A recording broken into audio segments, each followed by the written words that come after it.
Rajlakshmi international school देवळराजामध्ये राष्ट्रीय विज्ञान दिन साजरा। देवळराजा प्रतिनिधी भीमराव चाटे।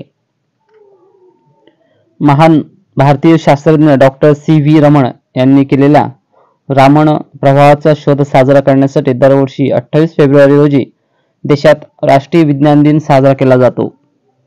या दिवशी सी.व्ही. रामण यांनी रामण इफेक्टचा शोध जाहीर केला। दरवर्षी हा दिवस वेगळ्या थीमने साजरा केला जातो।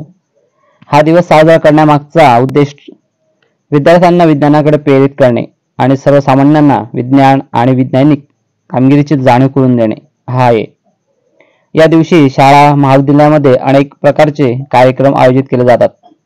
याच धर्तीवर राजलक्ष्मी इंटरनॅशनल स्कूल देवळराजामध्ये यावर्षी केंद्रीय विज्ञान आणि तंत्रज्ञान मंत्री डॉक्टर जितेंद्र सिंह यांनी जाहीर केलेली राष्ट्रीय विज्ञान दिन ची थीम विकसित भारतासाठी भारतीय स्वदेशी तंत्रज्ञान या थीमवर आधारित साजरा केला जात आहे।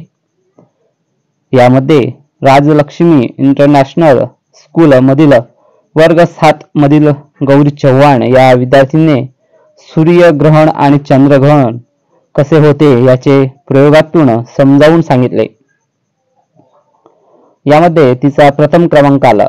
तर वर्ग 6 मधील अनोखी बर्लोटाईने कंपनीचे जे केमिकलयुक्त पाणी आहे त्यामुळे प्रदूषित होते आणि नदीचे पाणी दूषित होऊन रोग पसरतात त्याचे नियोजन कसे करायचे हे तिने प्रयोगातून समजावून सांगितले। यामध्ये तिचा दुसरा क्रमांक आला। तर पहिल्या वर्गातील श्रेयांशु समाधान पालोदकर याने सुंदर घराचे मॉडेल बनवले, त्याचा तिसरा नंबर आला।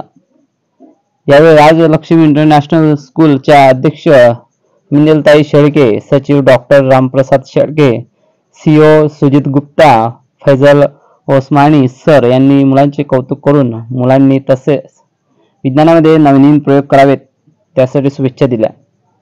आकाश अग्रवाल, खूबचंद वर्मा, पायल शिंदे या विज्ञान शिक्षकांनी या प्रयोगासाठी विद्यार्थ्यांना मार्गदर्शन केले। गणेश पंडित सर यांनी या कार्यक्रमाचे नियोजन केले। या कार्यक्रमाच्या यशस्वीतेसाठी राजलक्ष्मी इंटरनॅशनल स्कूलच्या शिक्षक शिक्षकेतर कर्मचाऱ्यांनी मेहनत घेतली।